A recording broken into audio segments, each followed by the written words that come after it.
எல்லாருக்கும் வணக்கங்க. கடலை வாங்கி, தேங்காய் வாங்கி உடச்சி காய வச்சு நல்லா செக்கில் ஆட்டிங்க. ஆட்டின எண்ணெயெல்லாம் ட்ரம்மில் ஊற்றி தெளிய வச்சு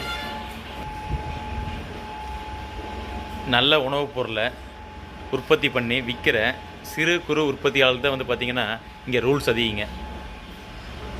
நல்ல தரமான எண்ணெயை உற்பத்தி பண்ணி விற்கிற சிறு குறு உற்பத்தியாளர் தான் ரூல்ஸ் அதிகங்க.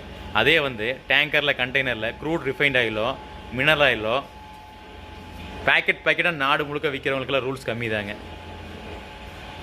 ஒரு சின்ன உற்பத்தியாளருக்கு நிறைய ரூல்ஸ் போட்டால் எப்படிங்க தொழில் பண்ணுவாங்க?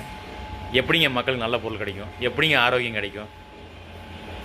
இது தாங்க நடந்துட்டு இருக்குது நம்ம நாட்டில். நன்றிங்க.